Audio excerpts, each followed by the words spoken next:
The transmission came through at 0600 hours Earth time.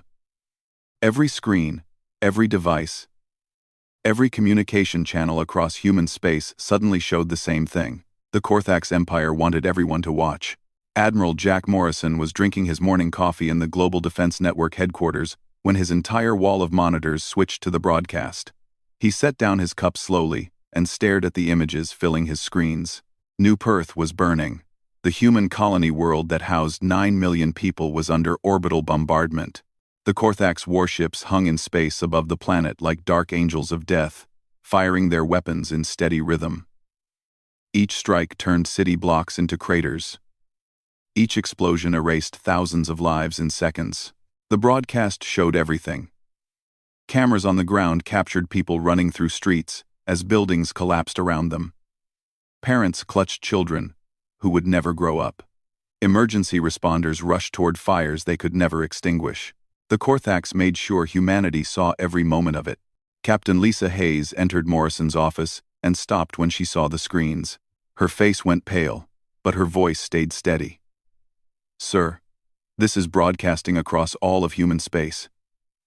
Every colony, every station, every ship is receiving this." Morrison nodded but didn't look away from the screens. He watched a hospital take a direct hit. He watched a school playground turn into a smoking hole in the ground. He watched 9 million people die while the Korthax recorded it all like it was entertainment.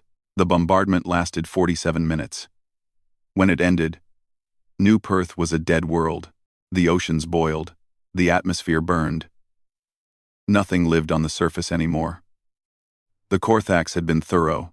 Then came the message. A Korthax commander appeared on screen, his 4 eyes cold, and his voice translated into broken English. "This is the price of defiance. Humanity refused to surrender their mining operations. Humanity chose to resist the Korthax Empire. This is what happens to those who resist. Let all humans see and remember." The transmission ended. Morrison's screens went back to normal displays of fleet positions and defense grids. But the images stayed in his mind. He had just watched 9 million people die, and the aliens who killed them wanted to make sure every human knew it was a warning. Lisa spoke quietly. "What do we do, sir?" Morrison turned to face her. His expression was calm, but his eyes held something dangerous. "Get me the president. Now." 2 hours later, Morrison stood in the White House Situation Room. President Amy Rodriguez sat at the head of the table, surrounded by the Joint Chiefs and senior cabinet members. The broadcast played again on the main screen. Nobody spoke while it ran. When it finished, the room stayed silent. General Paul Hendricks broke the silence first. "New Perth is gone. All 9 million colonists." The Korthax used 6 heavy cruisers for the bombardment. They made it last exactly 47 minutes. They wanted it to hurt. They wanted us to see it, said Director Kate Palmer from Intelligence. This wasn't just about New Perth. This was a message to all of humanity. Submit or die. They've used this tactic on 17 other species over the last 3,000 years. It usually works. President Rodriguez looked at Morrison. "Admiral, what are our options?" Morrison stood and activated a holographic display. "Madam President, for the past 15 years, we've been running a classified program called Vanguard Protocol. It was designed as our response to exactly this scenario: ships that don't officially exist, weapons that have never been tested in combat, soldiers trained for a war we hoped would never happen." He pulled up images of sleek black ships, experimental weapons, and military units that weren't listed in any public records. "The Korthax think they know our capabilities. They've seen our regular fleet. They've analyzed our standard military doctrine. They have no idea what we've actually built." General Hendricks leaned forward. "You're talking about going to war with an empire that controls 17 star systems. An empire that has never lost a major conflict in 3,000 years. I'm talking about making them pay for broadcasting the death of 9 million humans like it was a training video," Morrison said. His voice was quiet, but every person in the room heard the steel in it. Kate Palmer activated her own display. I've been tracking Korthak's military movements for years. Their empire is strong, but it's spread thin. They rely on fear and shock tactics. They've never faced an opponent who hit back harder than they hit first. Most species surrender after the first demonstration of force. We're not most species, President Rodriguez said. She looked around the table at each face. I need to know if this is possible. Can we actually win this? Morrison met her eyes. We can do more than win. We can make sure they never threaten another human world again. But Madam President, you need to understand what that means. Vanguard Protocol isn't about defense. It's about total retaliation. If we activate it, we're not just fighting a battle. We're erasing their ability to wage war. The president stood and walked to the window. Outside, Washington went about its evening. People went home to families. Children played in parks. Life continued as normal, unaware that their leaders were deciding whether to commit civilization to total war. She turned back to the room. They killed 9 million people and broadcast it to intimidate us. They think fear will make us surrender. She paused, letting her words sink in. General Hendricks, Admiral Morrison, Director Palmer, I want full implementation of Vanguard Protocol. I want every asset we have mobilized and ready to strike. Timeline, Madam President? Morrison asked. How long until dawn breaks over their home world? Morrison checked his display. 6 hours, ma'am. President Rodriguez nodded. Then we have 6 hours to show them what happens when you make humanity watch 9 million people die for entertainment. Make them understand that some species don't scare, some species get angry. The orders went out within minutes. Across Earth's 300 meters beneath the Arctic ice, Commander Ryan Blake received a message he thought would never come. His computer screen showed a single line of code, green letters on black background. The activation sequence for Phantom Core. He had been waiting 15 years to see those letters. Now that they were here, he felt no excitement, only cold purpose. Ryan stood and walked to the center of the facility. Around him, 300 soldiers looked up from their stations. These were not ordinary military personnel. Each had volunteered for experimental procedures that pushed human limits. Their reflexes were twice as fast as normal. Their strength was enhanced. Their bones were reinforced with materials developed in secret labs. They were humanity's answer to a simple question. What if we stopped fighting fair? Listen up, Ryan said. His voice echoed in the massive underground chamber. Vanguard Protocol is active. We deploy in 2 hours. Target is Korthak's command station orbiting their 4th colony world. Our mission is simple. Take the station. Extract their military intelligence. Show them what happens when humans stop being nice. The soldiers moved to their prep stations without questions. They had trained for this moment through countless simulations. Each knew their role. Each understood the stakes. Ryan watched them work with professional efficiency. No fear, no hesitation, just cold competence. In another part of the solar system, 67 ships powered up their drives. The Darkstar fleet had been hidden in plain sight for years. They looked like mining vessels or cargo haulers, but inside their hulls were weapons and drives that used technology the Korthaks had never seen. Commander Greg Palmer sat in the captain's chair of the lead ship and smiled grimly as his engines came online.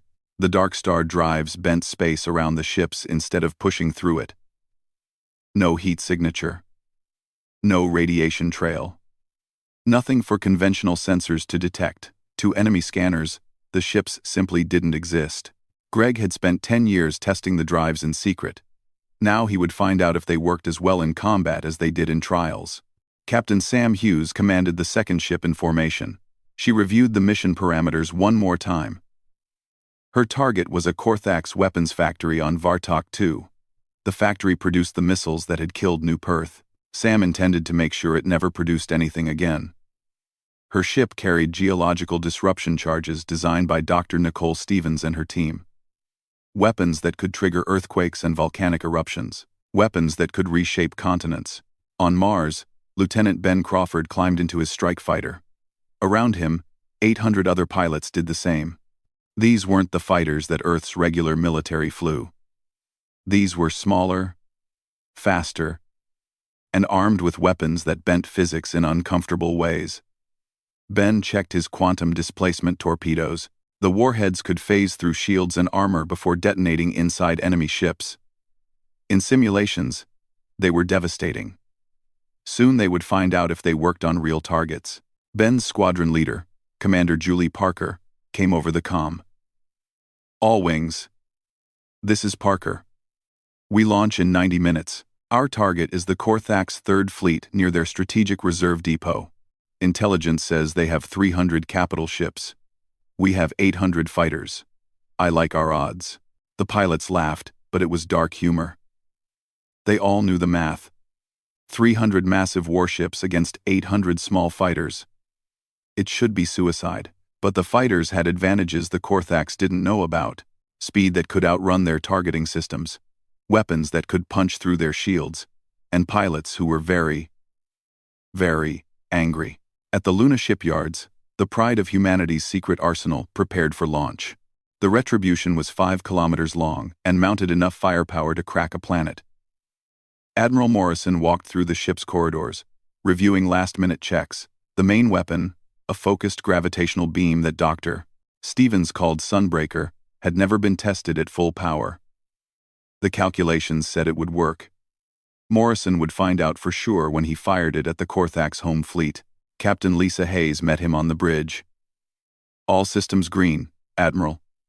Crew is at stations. We can launch on your order." Morrison nodded and sat in the command chair. Around him, hundreds of crew members worked at their stations. They were the best Earth had. Every one of them understood what they were about to do. They were going to war against an empire that had ruled for 3,000 years. They were going to show that empire what happened when you made humans watch genocide. "All ships. This is Morrison. In 6 hours, the Korthak's empire will wake up to find their military capabilities erased. They wanted to send a message by killing 9 million colonists. We're going to send a better message. We're going to show them that humanity doesn't surrender.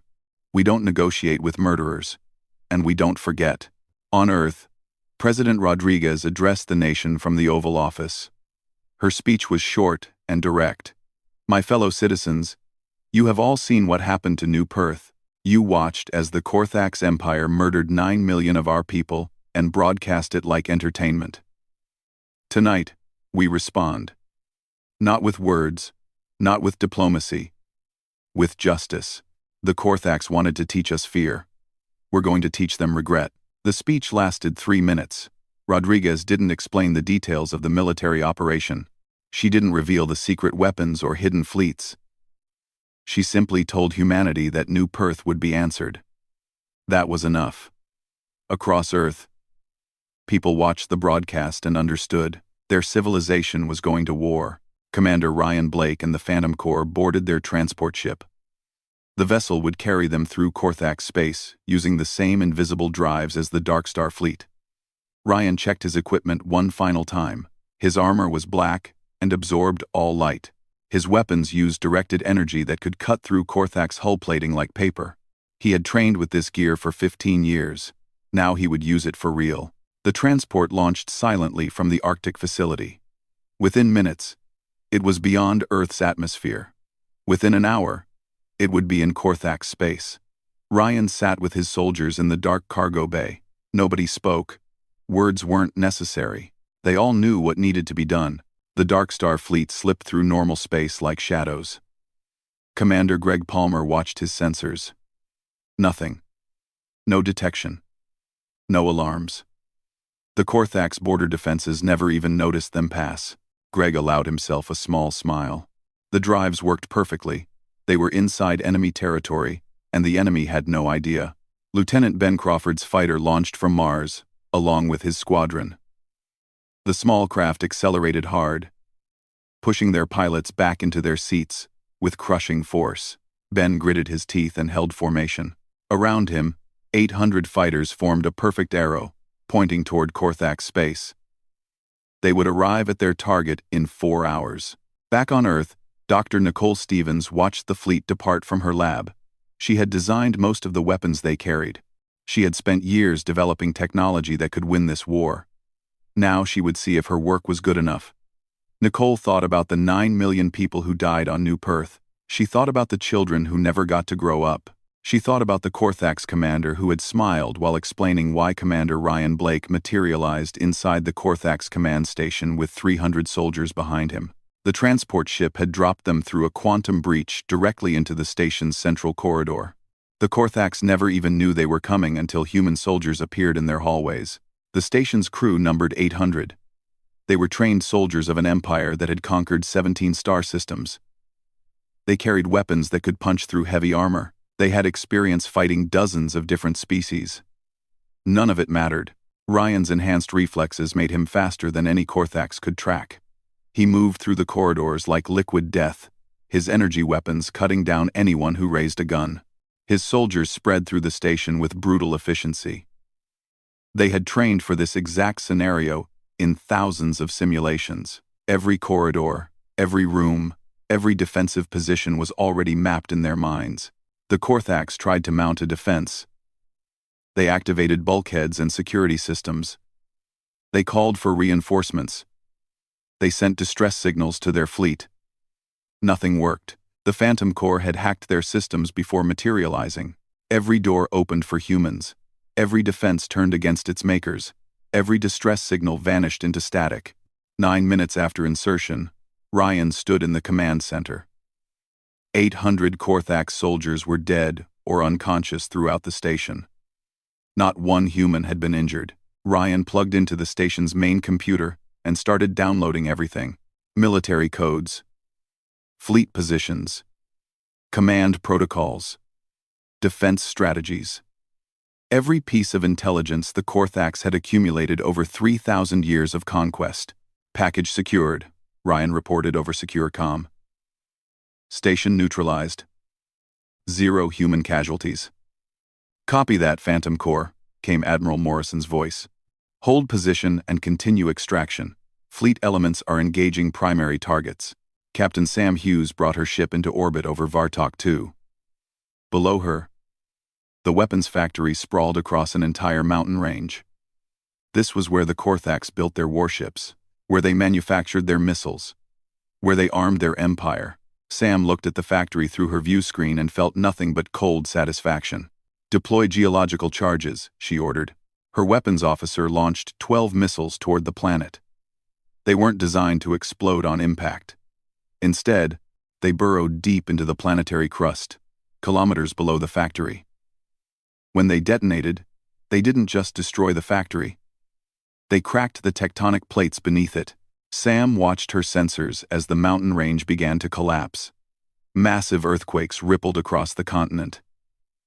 Volcanic fissures opened, spewing molten rock across the factory complex. Within minutes, the entire industrial center was buried under flowing lava. The factories that had built warships for 3,000 years ceased to exist. The mountains they were built into ceased to exist. Target eliminated, Sam reported.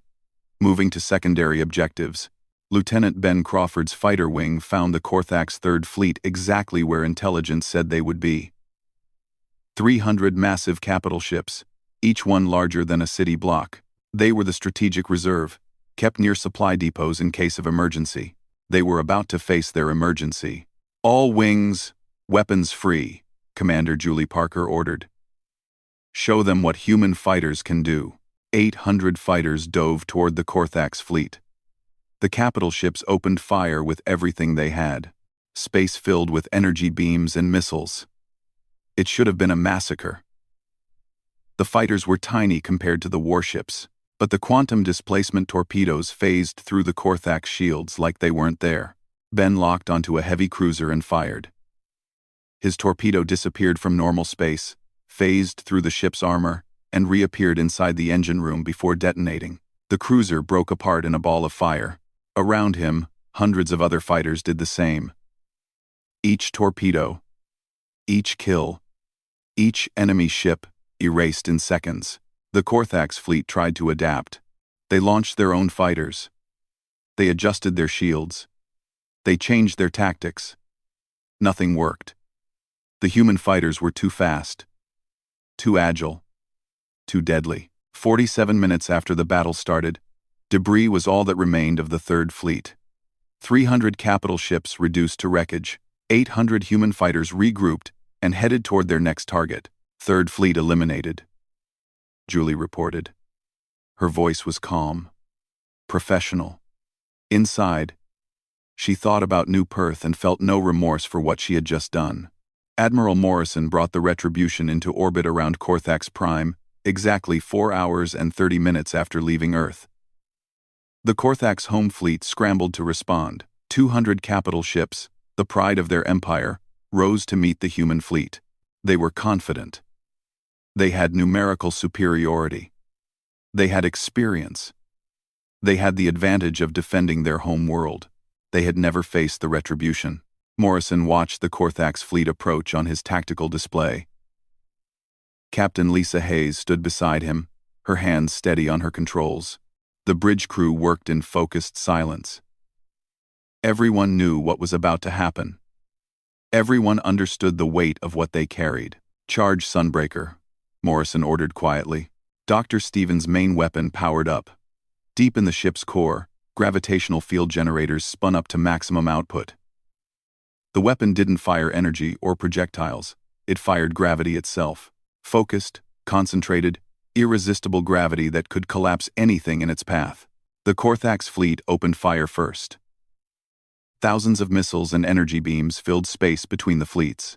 The Retribution's shields absorbed the hits, flickering but holding. Morrison waited. The range closed. The Corthax grew bolder, thinking their numbers would overwhelm the single human dreadnought. Fire, Morrison said. Sunbreaker fired.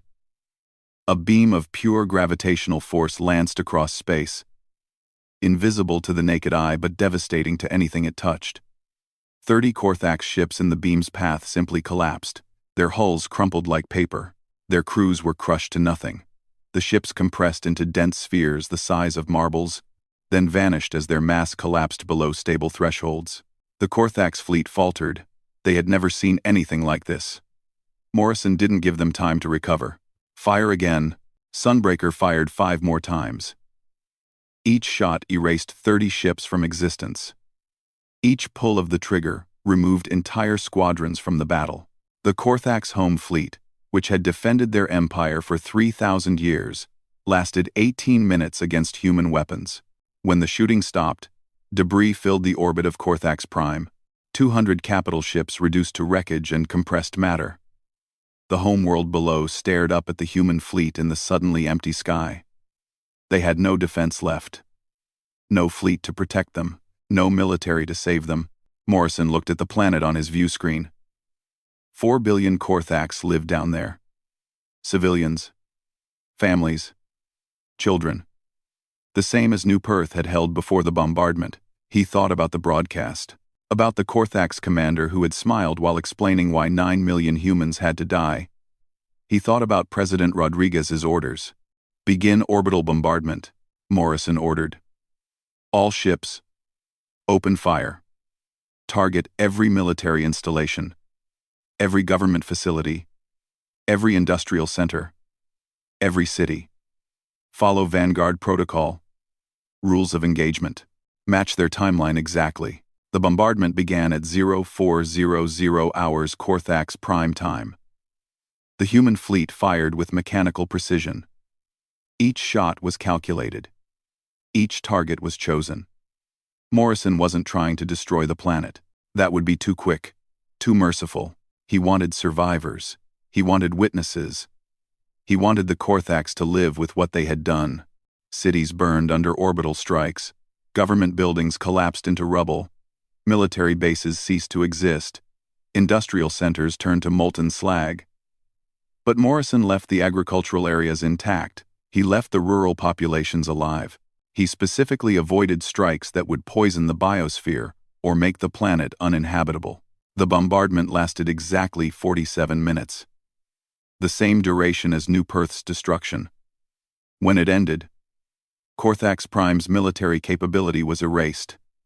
Their government was destroyed. Their industry was shattered. But the planet could still support life. The survivors could rebuild. They would just do it knowing what happened when you made humanity watch genocide. As dawn broke over the ruined capital, Morrison broadcast on every channel across Korthak's space.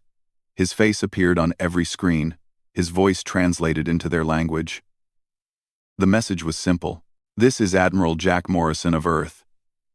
Your empire broadcast the death of 9 million humans as entertainment. You wanted to teach us fear. You wanted to make us submit.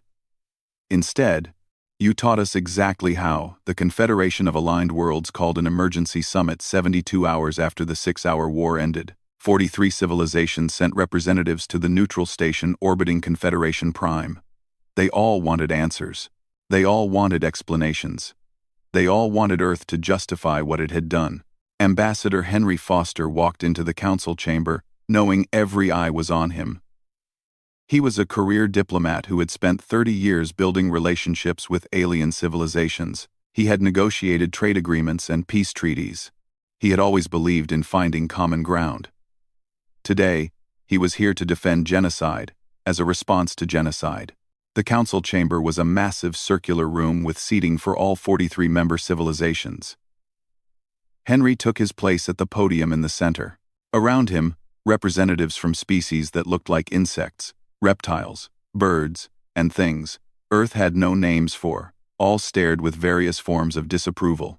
The Confederation speaker, a tall being from the Viridian Collective, addressed Henry first.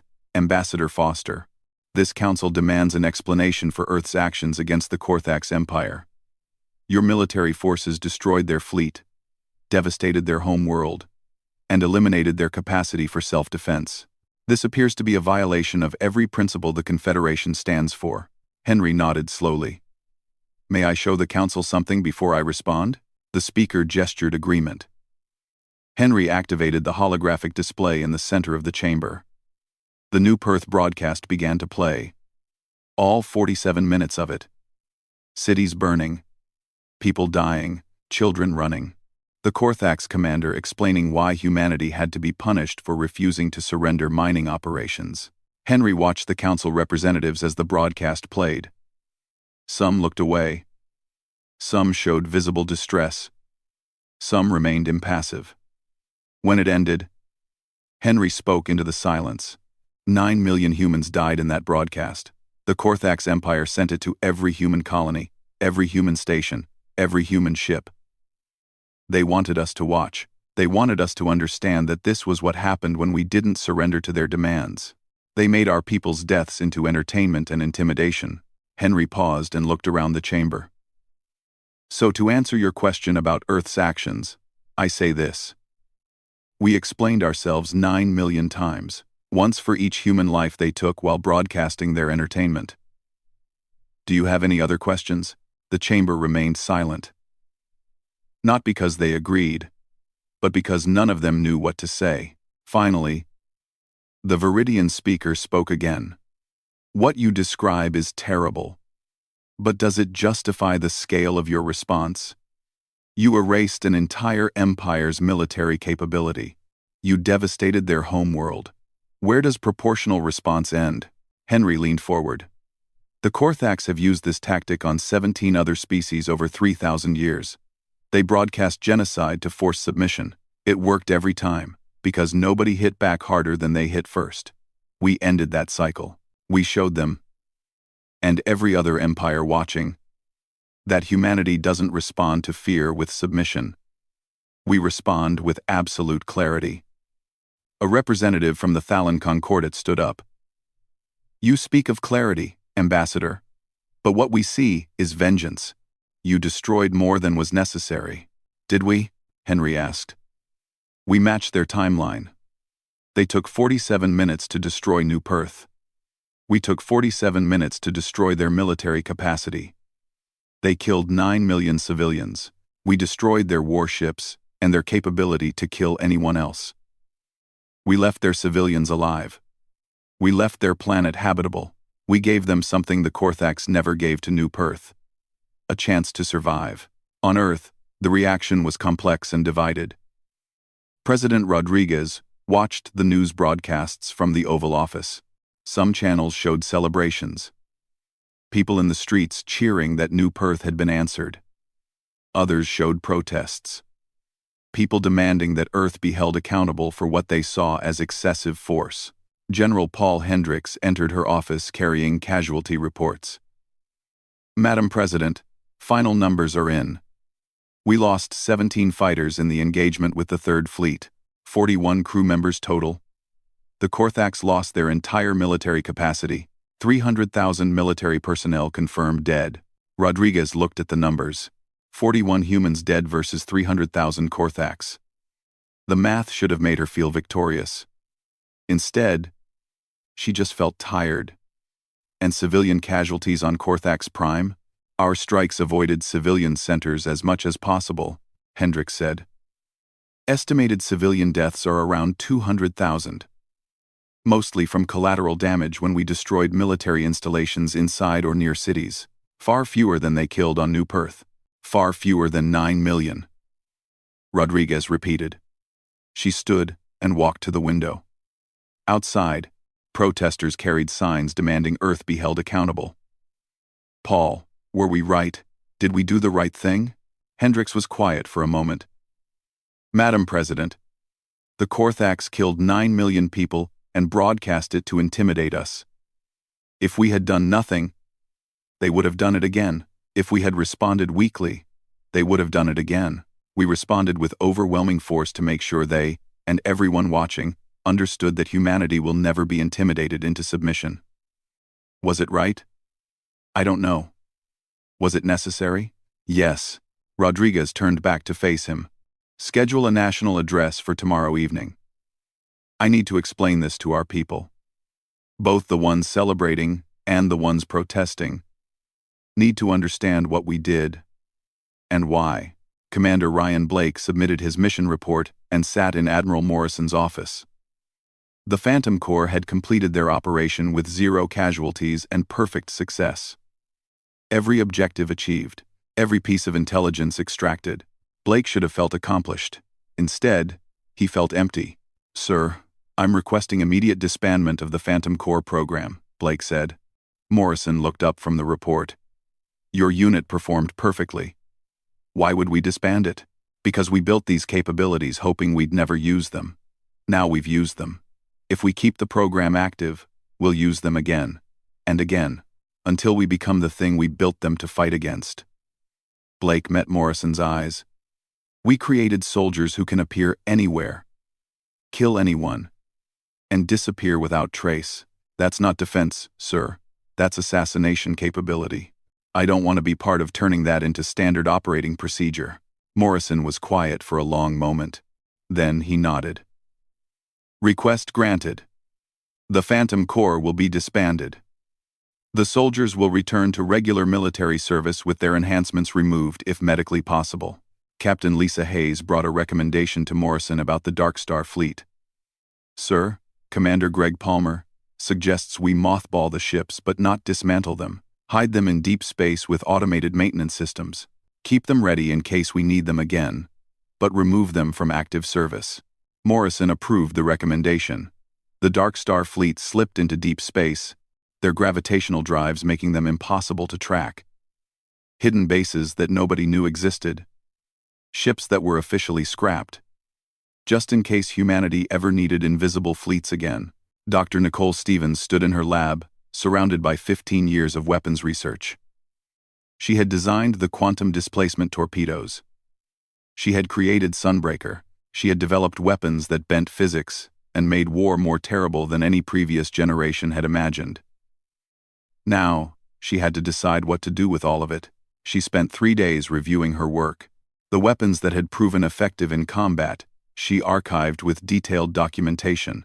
Future generations might need them. The weapons that were too terrible even for total war, she erased. Designs for biological weapons, plans for weapons that could sterilize planets, concepts for devices that could collapse stars. A congressional oversight committee questioned her decision. "Dr. Stevens, why would you destroy research that cost billions and took years to develop?" Nicole looked at them calmly. "Because some roads, once traveled, can never be walked back from." We proved we could win absolutely. Now we need to prove we can win wisely. These weapons I destroyed would guarantee victory. Yes. But they would also guarantee that we become monsters. I'd rather take the risk of losing than the certainty of becoming what we fought against. The Korthax Empire fractured within weeks of the 6-hour war. Their 17 star systems descended into civil war, as various factions blamed each other for the catastrophe. Commander Vrath, who had ordered the New Perth bombardment, was executed by his own people. Not as justice, but as a scapegoat. His death changed nothing. Within 6 months, 14 of the former Korthax worlds petitioned Earth for protection. They offered tribute. They offered resources. They offered unconditional surrender. President Rodriguez refused all of it. Her response was broadcast across all 14 worlds. Earth doesn't want your empire. We don't want your tribute. We don't want your surrender. We want you to remember what happens when you target civilians and call it strategy. We want you to rebuild your worlds without building weapons of genocide. We want you to look at your children and remember that humanity left them alive when we could have erased them. Remember that. And maybe your species will learn something. Yours spent 3,000 years refusing to learn. Ambassador Henry Foster returned to Earth after the Confederation Summit. 5 years after the 6-hour war, Admiral Jack Morrison stood in front of 300 young officers at the new Naval Academy. He had retired from active service 2 years earlier, but he still taught one class every week. The course was called The Weight of Command, and it was always full. Students waited years to get a seat. Morrison looked at the young faces staring back at him. They were eager. They wanted to hear war stories from the man who had erased an empire in 6 hours. They wanted to know what it felt like to fire Sunbreaker. They wanted glory and excitement. Morrison intended to give them something else. I killed 300,000 Korthax soldiers in 18 minutes, he said quietly. I devastated their homeworld in 47 minutes. I erased their ability to wage war before most of you were awake that morning. I did exactly what needed to be done, and I would do it again if faced with the same situation. But I want you to understand something that no simulation, no training exercise, no classroom lesson can truly convey. Victory is easy. Living with victory is hard. He walked along the front row of seats. Every night, I see the faces of the Korthax crew members whose ships I collapsed into singularities. I know most of them were just following orders. I know many of them probably didn't agree with what their empire did to New Perth. I killed them anyway, because their empire made it necessary. That knowledge doesn't make sleeping any easier. A young officer raised her hand. Sir, they killed 9 million humans. Why should you feel bad about stopping them? Morrison met her eyes. I don't feel bad about stopping them. I feel the weight of having to stop them that way. There's a difference. We won absolutely, and that absolute victory haunts me not because it was wrong, but because it was necessary. The worst moments in command aren't when you make mistakes. They're when you do everything right and still have to live with the cost. Captain Lisa Hayes had taken command of the Exploration Corps 3 years after the war ended. Her mission was to lead humanity's expansion into unclaimed space. Not through conquest, but through settlement. She stood on the bridge of her ship looking at a new world through the view screen. Green continents, blue oceans, breathable atmosphere, perfect for colonization. What are we naming this one? Her first officer asked. New Darwin, Lisa said, after the 3rd largest city on New Perth. She had made it her mission to name every new colony after cities that died in the bombardment. 63 colonies established in 5 years, 63 names preserved, still thousands more to go. Her crew worked efficiently, launching survey probes and establishing preliminary scans. These were professional explorers, not soldiers. Lisa had made sure of that. The Exploration Corps was deliberately separate from military command. She wanted humanity's expansion to be about building life, not projecting power. Captain, we're detecting indigenous life signs, her science officer reported. Pre-industrial civilization. Several million individuals spread across 3 continents. Lisa nodded. Standard protocol.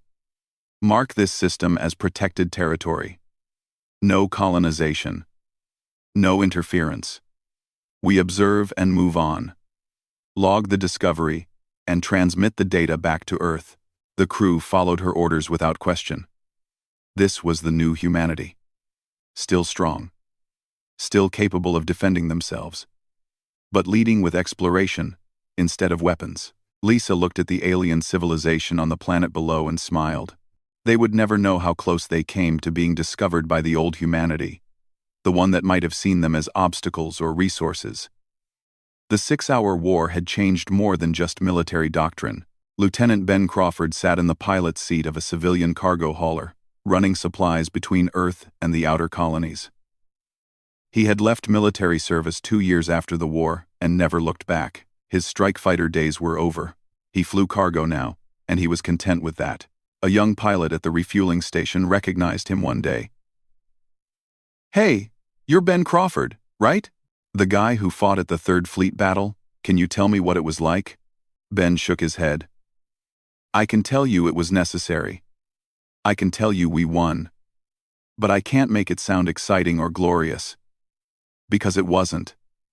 It was just necessary. Now I fly cargo, and that's enough for me." The young pilot looked disappointed. "You could be an instructor. Train the next generation of fighter pilots." "The next generation of fighter pilots shouldn't want to be like me," Ben said.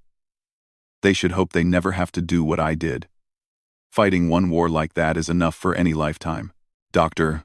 Nicole Stevens founded the Institute for Ethical Warfare 3 years after the war. It was a think tank dedicated to establishing rules of engagement that prevented atrocities on both sides of any conflict. Her opening statement at the Institute's founding was broadcast across human space. "We proved we could win absolutely. We showed the galaxy what humanity does when pushed beyond limits. Now we need to prove we can win wisely. We need to establish principles that prevent another new Perth on any side of any conflict. War will always exist, but genocide doesn't have to. Targeting civilians doesn't have to. Broadcasting death as intimidation doesn't have to. We're going to work with every civilization that will listen to create standards that everyone can follow." The Institute brought together military strategists, ethicists, diplomats, and representatives from dozens of alien civilizations. They debated, they argued, they drafted and redrafted principles of warfare. After 2 years of work, they produced the New Perth Accords. The accords were simple. Civilian populations were untouchable under any circumstances.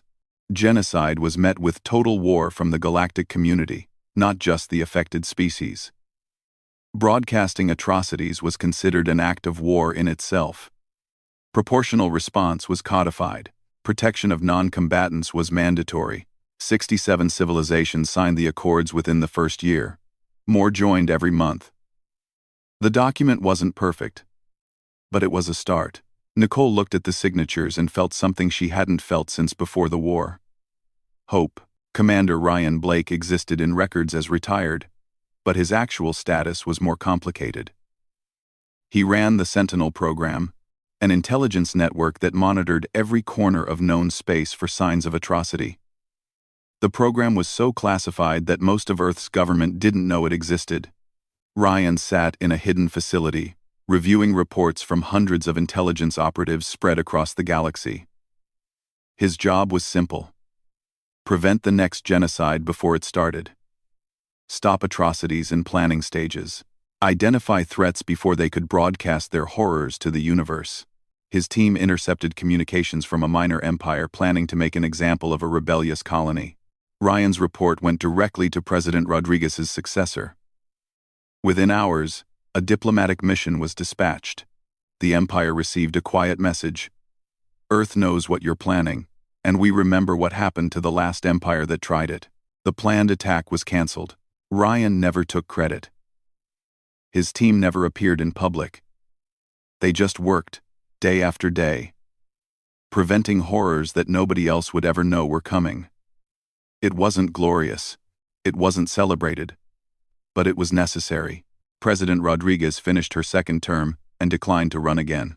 Her farewell address was watched by billions across human space. She stood behind the podium in the Capitol building and spoke without notes. 5 years ago, we watched 9 million people die while an empire broadcast their deaths as entertainment.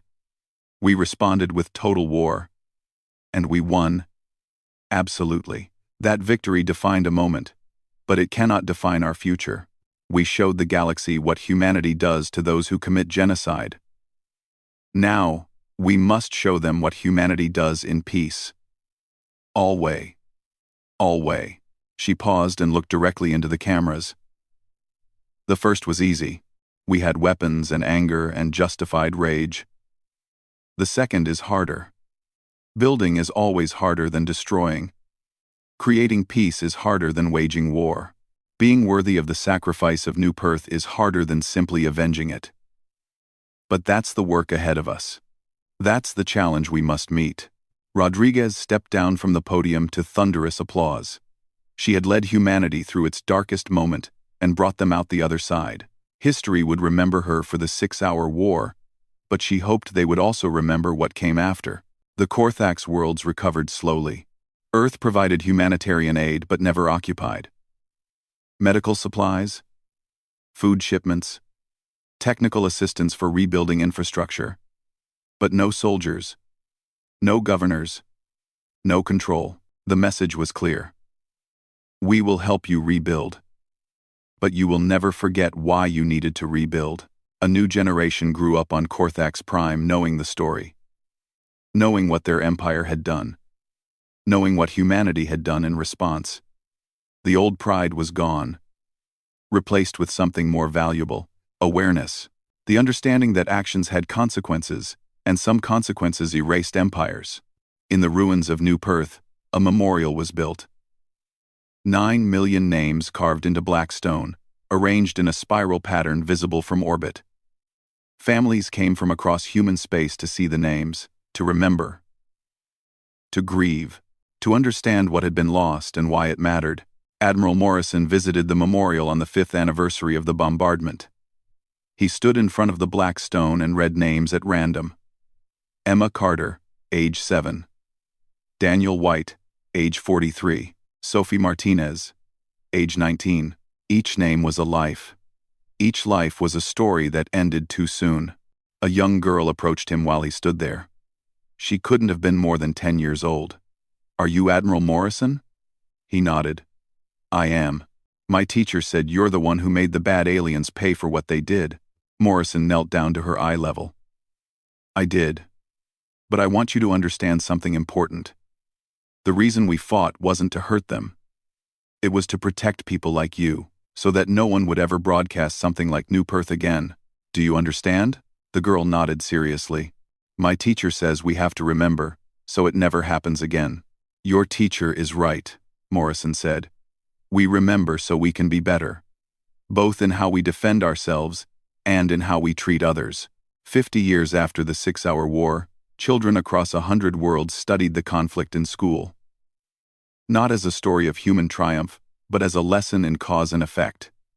In proportional response, in the moment when a civilization says never again, and means it absolutely, the Korthax had broadcast the death of 9 million humans as a warning to the galaxy.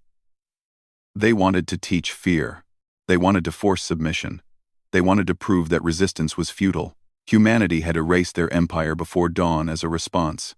Not out of hatred, but out of absolute clarity. The message was simple. Never make examples of human lives. Never broadcast genocide as entertainment. Never mistake patience for weakness or preference for peace as inability to wage war. The warning was forgotten within a generation. Empires rose and fell. Species competed for resources. Conflicts erupted across the galaxy, but the lesson endured. Carved into black stone on a dead world, coded into interstellar law, taught to children in schools, remembered by every civilization that looked at the empty space where the Korthax Empire used to be. Some species don't scare. Some species respond to atrocity with arithmetic. Push them. They bend. Push them too far. They break you. Show mercy. They respond with mercy. Show cruelty. they respond with absolute force. Humanity had proven it once. The galaxy made sure never to require a second demonstration. The memorial on New Perth stood silent under alien stars. 9 million names reflecting starlight. A reminder. A warning. A promise. Never again. HFY Council had taken no action against humanity. They couldn't. The New Perth broadcast made any condemnation impossible. How do you punish a species for responding to genocide with military force? The Confederation settled for stern warnings about future conduct and moved on. Henry met with President Rodriguez in the White House. Madam President, the galaxy is afraid of us now. That's going to complicate diplomacy for generations. Ask him, Padam. Rodriguez nodded. Better afraid than contemptuous. The Korthax thought we were weak because we preferred peace. They learned otherwise. If fear is what keeps the next empire from broadcasting another genocide, then I'll accept that cost.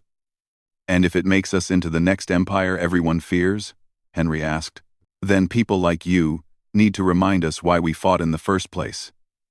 We didn't go to war for conquest or power. We went to war because evil broadcast itself as entertainment. As long as we remember that, we'll be fine. A much force we needed to use. This is the price of making examples of humanity. Your fleet is destroyed. Your military is erased. Your home world is broken. Remember this moment. Remember what happens when you treat human lives as cheap. Remember, and never forget. 1. The transmission ended. Morrison looked at his bridge crew. They had just erased an empire's ability to wage war. They had destroyed more military assets in 6 hours than most civilizations built in centuries. They had responded to genocide with overwhelming, calculated, absolute force. All ships, cease fire, Morrison ordered. Mission complete. Begin. Return to Earth. The human fleet turned away from Korthax Prime and burned for home. Behind them, an empire that had ruled for 3,000 years tried to comprehend what had just happened. They had killed 9 million humans to make a point. Humanity had erased their entire military to make a better one. They all had to die. Her hands clenched into fists. The Korthax had made a mistake. They thought broadcasting genocide would scare humanity into submission. Instead, they had given humanity a reason to unleash everything they had been holding back. Every weapon that was too terrible for normal war. Every tactic that was too brutal for civilized combat. Every response that was held back by mercy. The Korthax had killed mercy when they killed New Perth. Now they would learn what humanity looked like without it. Admiral Morrison checked the mission clock. 5 hours until dawn on Korthax Prime. 5 hours until the Korthax Empire learned that some species hit back. The Retribution completed its launch sequence and burned toward enemy space at maximum speed. Behind it, the rest of the fleet followed in perfect formation. The war had begun. The Korthax just didn't know they had already lost. Solar system, hidden facilities, began powering up. Ships that existed only in classified files started their launch sequences. Soldiers who had trained for 15 years in secret received their activation codes. Morrison returned to his command center and looked at Captain Hayes. Activate the Phantom Core. Launch the Dark Star fleet. Prep the Retribution for immediate deployment. Lisa's fingers moved across her controls, sending encrypted signals to dozens of hidden bases. Orders sent, sir. All units reporting ready status. She paused and looked at him. Sir, are we really doing this? Morrison watched his screens fill with status updates as humanity's secret arsenal came online. Weapons that violated treaties. Ships that bent the laws of physics. Soldiers enhanced beyond normal human limits. Everything they had built hoping they would never need it. Yes, Captain, we're doing this. The Korthax wanted to send a message. Now, it's our turn. Above Earth, the first ships began their burn toward Korthax space. The war had already started. The Korthax just didn't know it yet.